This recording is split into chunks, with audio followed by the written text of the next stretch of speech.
Hey, welcome back. It's Liquid Lunch on Newsmax TV. I'm John Tobacco, coming to you today from the Unquestioned Tequila Studios. Usually we are well fortified with a big load of tequila in here, but we ran out. We drank them dry. And I put out a plea to Jason, the CEO of Questioned Tequila. And, oh, it looks like we have this is a special delivery? We have a special delivery. Let's see what we have here. Burnett and Eisenbach are my favorites, okay? They're my favorite mix-it-up guys. And apparently Jason got the memo and sent us over a speedy delivery of some Question. So guys, if you do good, I'll give you a shot. John Burnett, Managing Director of One Empire Group. David Eisenbach, Columbia professor, candidate for New York City Public Advocate, and our very own presidential historian. Join me now to do what we do every day on Liquid Lunch, which is mix it up. Democrat, Republican, I throw out the topics, I mix a drink, they slug it out. At the end, we part friends, and we'll probably do a shot. But I wanted to hear what you guys, a couple weeks ago, one of you wasn't here, then he was in Italy, then I wasn't here, and then now Frank's in Italy. So us three have not been seen together in quite some time. So the reports of our demise have been greatly exaggerated. And I want to hear what you guys have to say. Impeachment. Impeachment. I mean, it's the third one. It's getting crazy. But yesterday was a tough day for the president. Was it? Where we saw William Taylor, Vietnam veteran, West Point graduate, ambassador to Ukraine, appointed by George W. Bush, continued into the Obama administration, then back again as ambassador to Ukraine, coming out and saying that he had a real problem because he saw that there was a quid pro quo, that the administration was withholding. Time out. He came out and said that? Yes. When did he come? I saw this decorated, warrior, fought for our freedoms and liberty.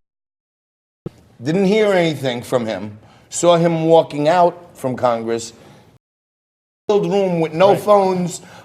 Someone heard from him, and these little tricky snippets come leaking out from Adam Shifty. Well, and then the Democrats, right? What do? They leak out what they want to leak out. They cherry pick, exactly to the media, as they always have been. Look, the thing is, yes, he did testify. However, feeling uncomfortable doesn't mean that President Trump did anything wrong. That's the key point here. The fact that the guy was in the CIA, he was in the military. What, did he need a safe room? I felt uncomfortable.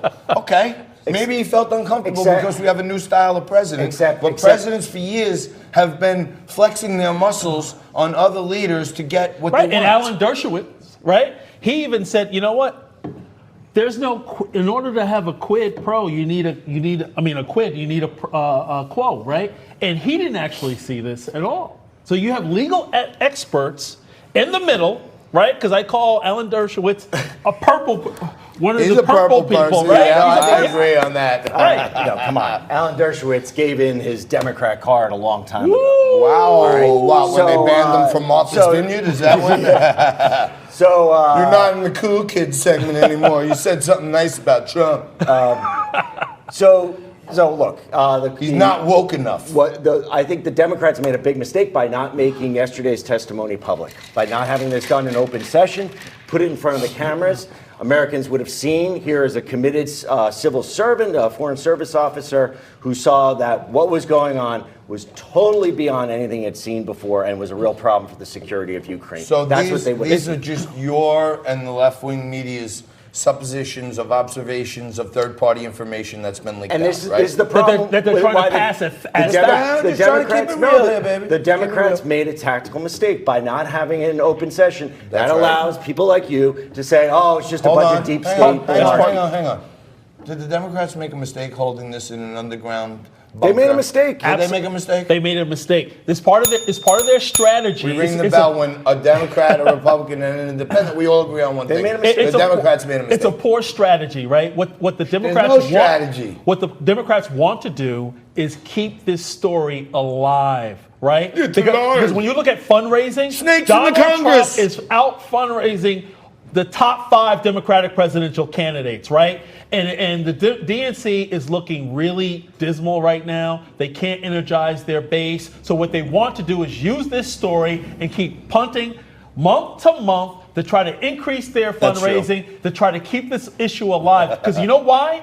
You know why? In the battleground states, the polling is not in favor of impeachment. Of course not. That's why. The Democrats have punted more times so far than the Jets did on Monday night against the Patriots. They're seeing ghosts. And they didn't punt as much as they should have because Darnold just kept throwing the ball to the other ghosts team. of 2016. He had like 5 picks or something. But it's your team. Yeah. And you know this is where the purple people hang out. Yeah. We hear all voices are heard. Johnny and I are having a little fun at your expense right now because your team is definitely bobbling the ball. They're bobbling the ball, and I think it's Nancy Pelosi. Nancy Pelosi was never into the whole impeachment process. I think she wants to have it halfway, and what I say is either you do it or you don't do it. If you're going to do it, you do it whole hog, and you put on the cameras. I like that, whole hog. But the thing is that Nancy Pelosi is not reaching across the aisle. She's trying to get her own aisle in order, That's right? Because there's a lot of people that are on the far left want the impeachment. So I think in Nancy Pelosi's strategic mindset, what she's trying to do is appeal to the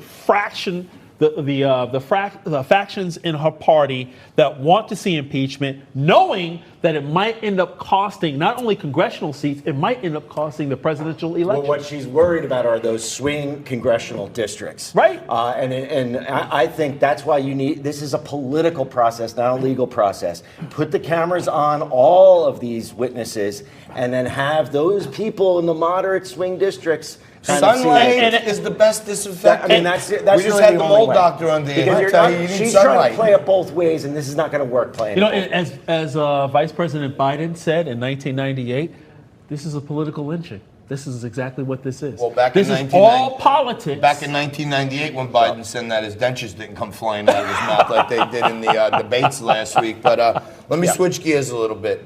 The Democrats cannot give Donald Trump 1 ounce of credit for anything. Not, hey, your hair looks good today. That don't happen. But, nice tie. Nothing, right?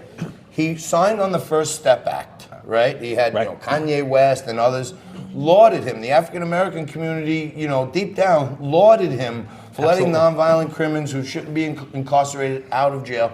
The left should be doing calisthenics. They should be doing backflips. If Barack Obama did the First Step Act, they would be coronating him, right? Absolutely. Right. Absolutely. They're doing this criminal justice reform forum.